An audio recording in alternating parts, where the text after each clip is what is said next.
anyone out there of a certain age who has ever thought to themselves, maybe it's time for my generation to step aside? After all, just look at the mess we've made. If today's guests ever had that thought, they quite quickly shut it down. Instead of stepping away, they have stepped up to tackle some of the most intractable troubles of our time and recommitted themselves to activism, even maybe to getting arrested, though they have both been organizers for years.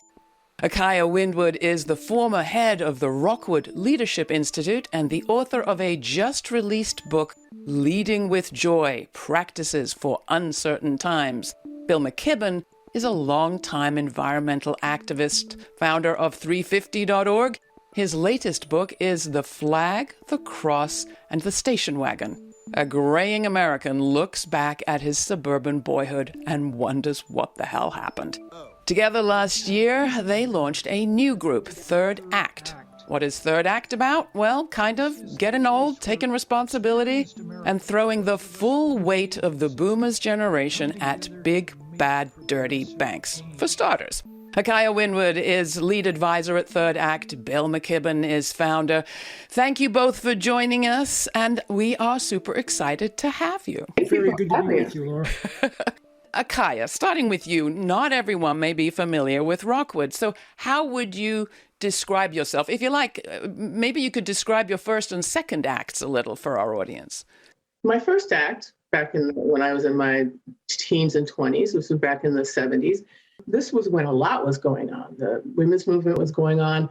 The farm workers movement was happening. American Indian movement was going on. The gay and lesbian movement had just begun. The first pride parades were going on. Earth Day, a time of huge possibility. And that's when I came of age. So my first acts were formed in that amazing cauldron of possibility. And this was pre-Reagan, pre-AIDS, and so we were experimenting in all kinds of ways.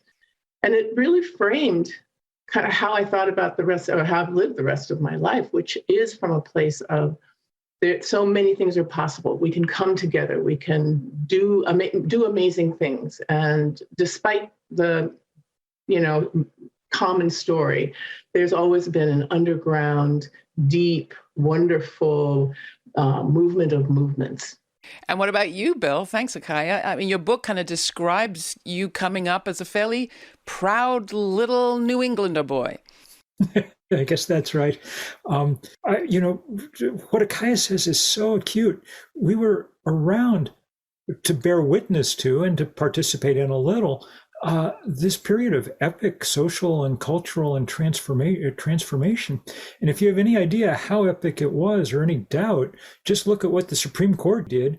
Everything they did was taking aim at stuff that happened in that 7, 8, 10-year period. The Voting Rights Act of 65, the Clean Air Act of 71, the Gun Control Act of 1968, Roe v. Wade, 1973. Look, with noble exceptions like Akaya, I think it's fair to say that these generations may have spent more of their second act on consumerism than on citizenship. But that water's under the bridge now. We emerge into this third act with lots of resources, lots of skills, some time, and in many cases with kids, grandkids, nieces, nephews, people who make this abstract concept of legacy very, very concrete. Not to mention wag their fingers at you and me and us on occasion. So talk about Third Act. I mean, what brought the two of you together? Was it Vermont? What was it? And what is the kind of overarching mission of it? Bill, let's start with you. Well, the mission is to take people of our age, over the age of 60, and get them engaged in action around progressive change. Now, the prevailing wisdom has been that people become more conservative as they age. And so really no one's tried to do this sort of systematically since Maggie Kuhn and the Gray Panthers back in the 1970s, really. But we don't think that that's true. And we think that the response over the last 6 months to this idea, as it's gotten out there, has proven that there are a lot of people in this generation, at least, who have that kind of historical DNA that will let them go to work. You are also dedicated to young women's leadership and focusing on young people. How did Bill persuade you, or how did you leap to the conviction that it's the boomers up that we need to talk about? If we're going to transform, and that's what we're about, it can't be located in any one group of people or any one generation. Right? One of the gifts of the last 40 years is that what were independent social movements began to come together was, this is a movement of movements, and that you can't think about racial justice if you're not thinking about gender and economics, and all the things are interconnected, always have been. I don't think we've thought about it in that way. The Supreme Court certainly have, as Bill just pointed out. I mean, Bill, coming to you, there is the other side of this too. We may have been realizing that all things are interconnected and we are but just specks on the universal dot of time. But our generation, those of us over 60, I turned 60 this year, the end of last year, are also responsible for more damage than any other generation that has ever lived, at least according to you. No question. We've had tremendous leverage because there have been a lot of us, and we've, burned through a lot of the planet's resources. First of all, many congratulations on reaching that age. It's a real. I did it just to join you, Bill, honestly. It's a real milestone and a good one. Second thing, to what Akaya said, that's absolutely right. Look, I've done most of my organizing over my life with younger people.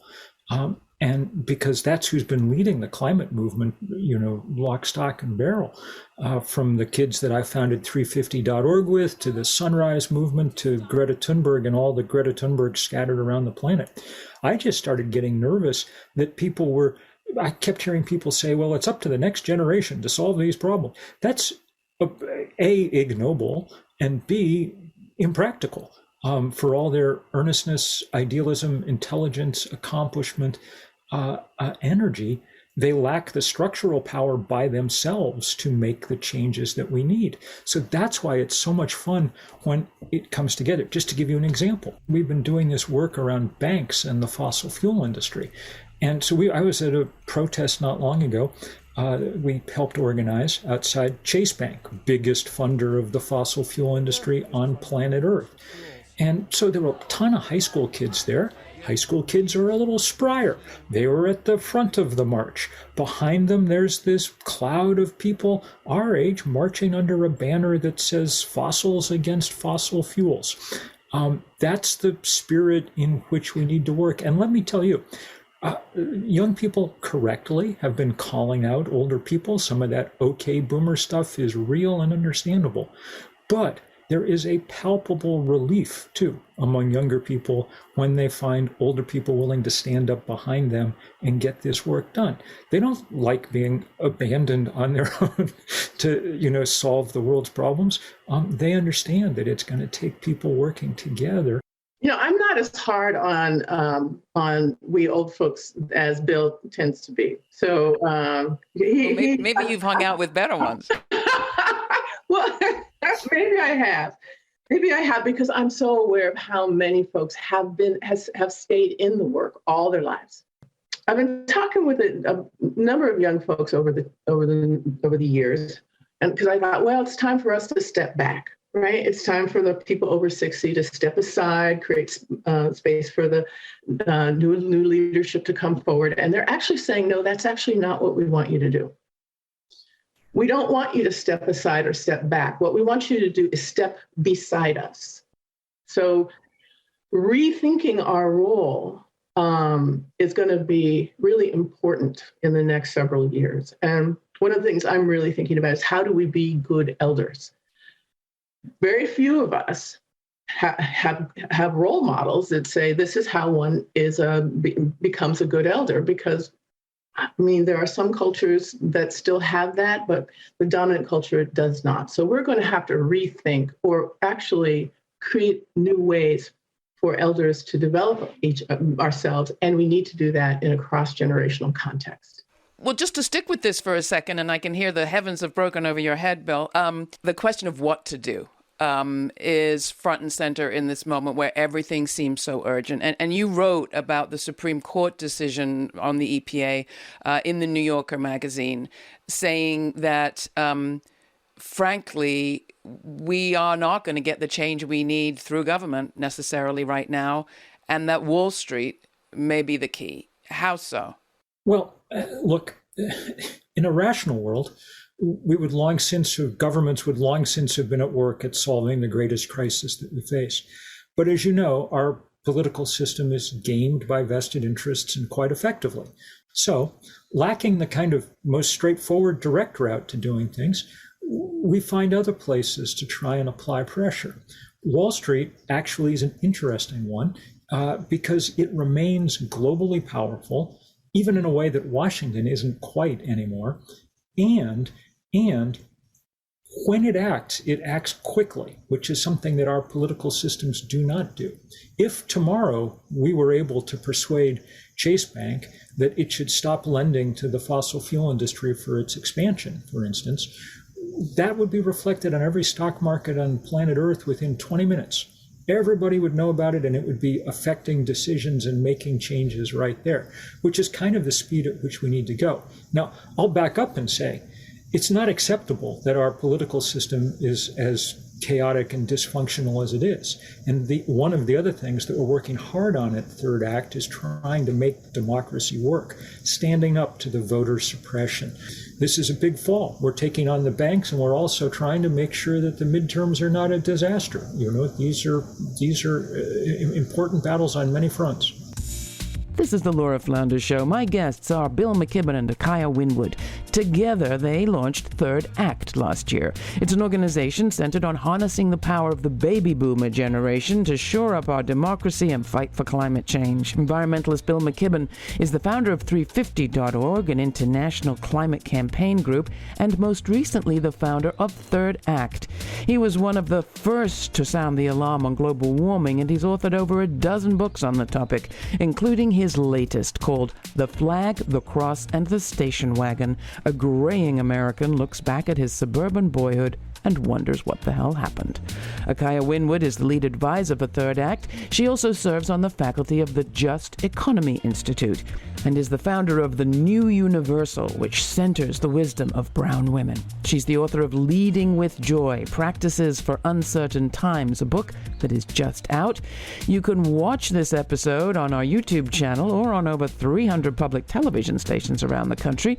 Go to lauraflanders.org to find your nearest station, and while you're there, sign up for our weekly newsletter to receive information on all of our web events and audio exclusives, including the upcoming podcast release of the full uncut version of today's conversation. You will also get information right now on our first in-person event in the Catskills.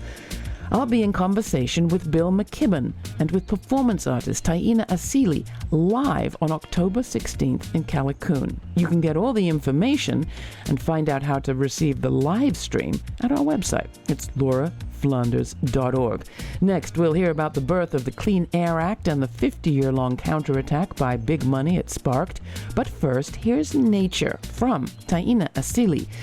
Taina was featured last time on the show with the artist and activist V, for whom she created the song for 1 Billion Rising's 2020 campaign to stop violence against women and girls. Here's Nature. Protecting the sacred of all ecology, the interdependence of every species, the right to self-determination we affirm, the right to every living being free of harm, detoxification of water and of land, ethical use of our resources we demand, to live in balance with nature our lives depend. It's this relationship with earth we will defend. Of the water, of the sea, of the soil, of the breeze.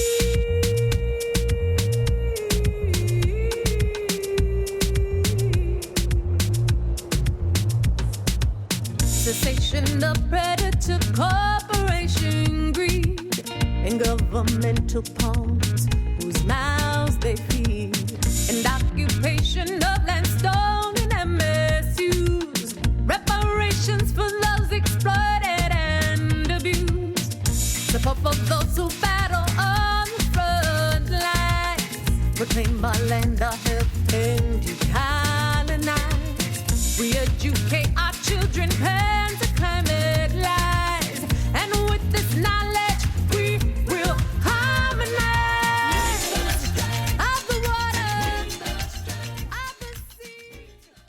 You cite the Powell memo, written by Lewis Powell, who was put on the court in the 70s, 80s, laying out his vision that is just now, 40, 50 years later, coming to pass. This goes directly back to what Akaya was talking about at the beginning. This is in exactly this same period of time. 1971, 1970, people turn out by their millions at first Earth Day, and within a year, because the government then sort of worked, we passed the Clean Air Act. Well, Lewis Powell and the rest of big business didn't like the Clean Air Act and didn't like regulation. And so they set out to make sure that nothing like this ever happened again. And they built the think tanks and the institutions, and they patiently, figured out how to pack the courts, and on and on and on. And 50 years on, they get to where we are. Now, here's the thing to realize, and this really is important. They've won that structural battle, in a sense, for the moment, but they haven't won the battle of opinion. These Supreme Court opinions were, each one of them, not just anti-majoritarian, but we're not talking like 52-48 unpopular, we're talking like 70-30 unpopular. People want the women's right to choose. People want to be able to control guns in our society. People are freaked out about climate change and want the government doing something about it. So there is a powerful opportunity here for organizers to snatch victory from the jaws of that 50-year big money effort if we can figure out how to make those majorities count. And a big part of that is getting older people engaged in that, because we constitute such a large part of those majorities. There are 70 million people over the age of 60. You're part of a big club now, Laura, and it's bigger than the population of France. And if we can shift even a little bit older people's sense of what they should be doing, how they should be thinking about the world, what our possibilities are, we can make a big dent in that fight. We can really back up young people effectively. In your book, Akaya, Leading with Joy, you write about being at a meeting of financial leaders and activists focusing on a new economic model, one of the topics close to our hearts. And you realize that the words white male supremacy, patriarchy, keep coming up in everybody's mouth. And you say, I was stunned. I realized that this end of patriarchy and white supremacy is no longer a pipe dream. I remember talking about it as a young woman, and it's here. Absolutely. Absolutely. It's in our common vernacular. Laura, I'm 6 years older than you are, and welcome to the club. But let's think back, when we were young, the people who were whispering things like patriarchy or supremacy, we weren't using language like white supremacy. We talked about racism or whatever, right? Now people go, yeah, okay, so tell me something new, right? It's sort of like capitalism, Bill. When I was coming up, weren't allowed to say that either. That's right. That's right. So, and now it's every day, and everybody's going, that I know, how do we dismantle such sufficient that these children who are coming in now can thrive? Well, so that goes back to what Third Act is doing. Not that it's the only thing that either one of you is doing, but you do have some specific actions planned, and they have to do with banks. And you said an amazing thing to me when I heard you speak, Bill, about the damage passive money does. It seems to be passive to us, but it's not really. Turns out that the money that sits in the American banking system produces more carbon than pretty much anything else.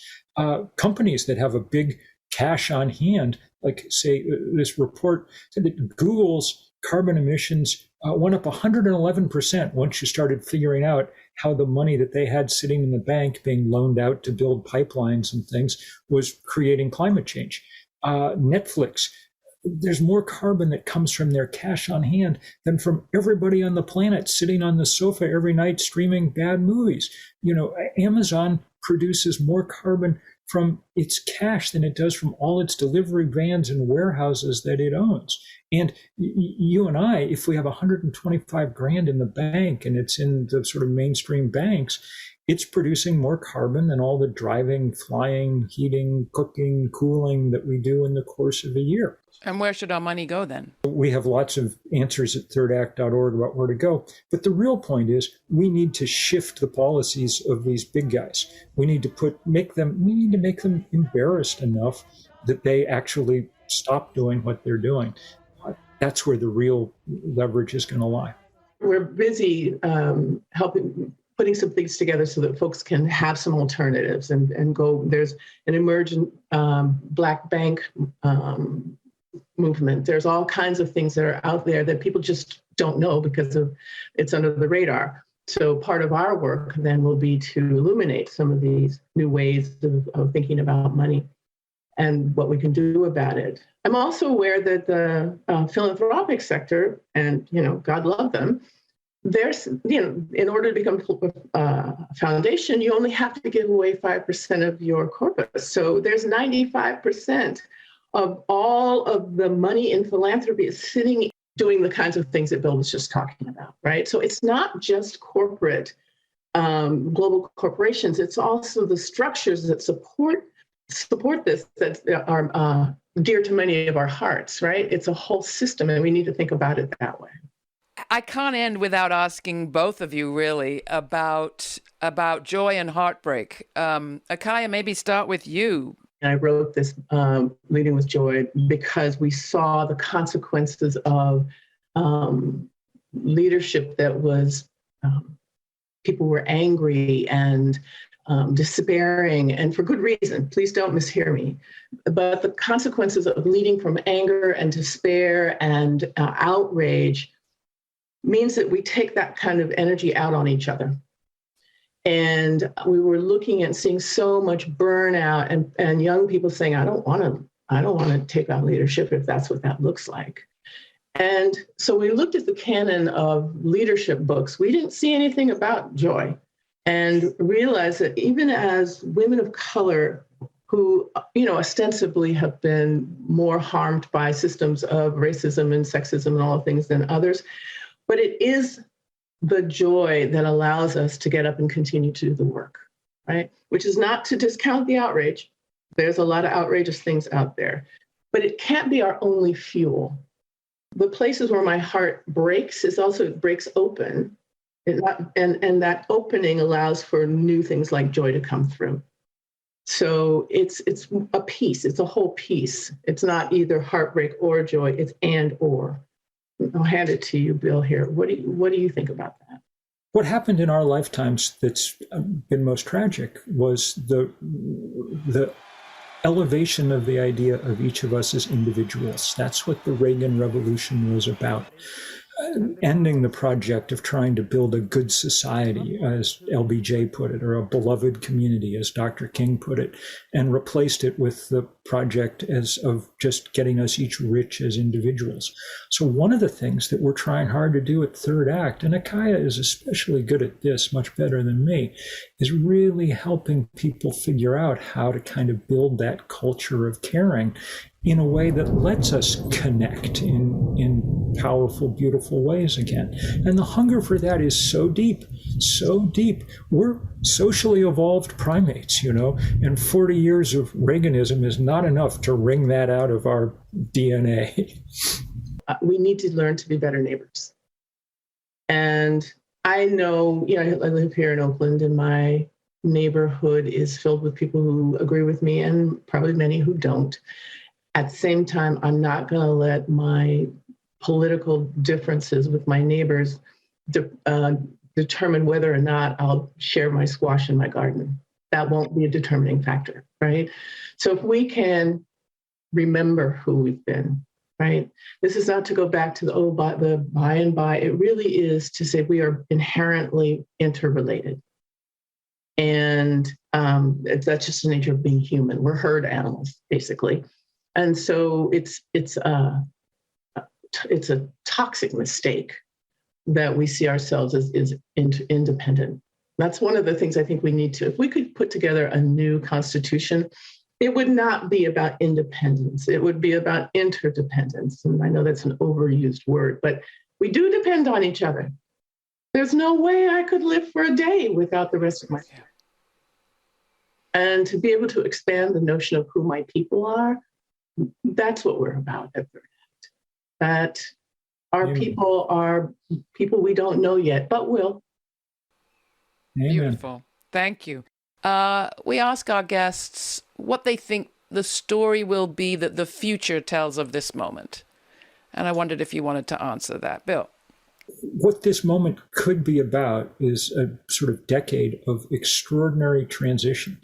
I wrote earlier this year that the fact that renewable clean energy has gotten so cheap means that we might be at the moment when humans could end their 200,000-year career of setting stuff on fire and just rely on the fact that the good Lord put a big ball of burning gas 93 million miles away and we know how to make use of it. That's a beautiful story that we could be telling. I think they'll look back and go, this was when it turned, when we decided that our collective well-being was more important than somebody's bank account. And people gathered together and put their brains together and put the generations came together and told a different story. And in telling a different story, it became true. So that's how we got to here 300 years in the future, because of that moment where we made a different choice. Beautiful. Akaya Windwood is the author of the just-released Leading with Joy, Practices for Uncertain Times, out now from Barrett Kohler. And Bill McKibben is the author of The Flag, The Cross, and The Station Wagon. A graying American looks back at his suburban boyhood and wonders what the hell happened, out from Holt. Thank you both so much for this gorgeous conversation. Thank you so much. Thank you.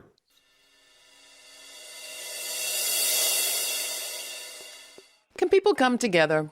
Absolutely. Environmentalists from across the spectrum of the movement came together in Washington this fall and scored something of a victory when senators approved a stopgap spending bill without West Virginia Senator Joe Manchin's provision that would have fast-tracked federal approval of gas pipeline projects, including one in which he is personally involved. Is Manchin's deal with energy dead? No, and there is much more to be done. And if you're part of the Third Act generation, welcome to what I'm counting on being the best part of our lives. Thanks for joining me.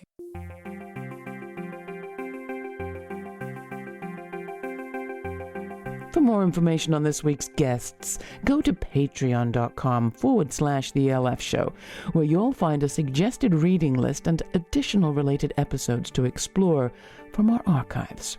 Our website's also where you get information on how you can join us to watch the premiere every week on YouTube and chat in real time with me, Sundays at 11:30 Eastern. All the details are at patreon.com/The LF Show. There's also information there on our upcoming benefit event at the Catskills Provisions Distillery in Callicoon, New York. It's happening on October 16th. It's in gorgeous Sullivan County in the height of fall season, and where we've been filming the show for the past many years. It's an exclusive live taping with today's guest, environmentalist Bill McKibben, along with performing artist Taina Asili. Bill will be signing copies of his book.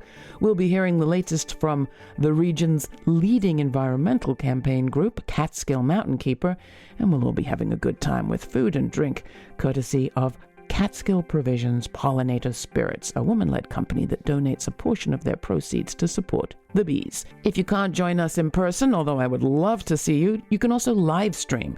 Tickets to either the in-person event or the live stream are at patreon.com/The LF Show. And again, it's a fundraiser. Don't forget, we are donor-supported media. We depend on your support to keep going as a free program made available to millions on public TV, radio, and as a podcast. podcast. If you can't join us in person at our event on October 16th, join us in spirit on the live stream or with a donation at lauraflanders.org. Thanks for listening. This show is produced by yours truly, Laura Flanders, along with Sabrina Artel, Nat Needham, David Newman, Rory O'Connor, Alicia Duque, Jeanette Hernandez, and Jeannie Hopper. Till the next time, stay kind, stay curious. I'm Laura.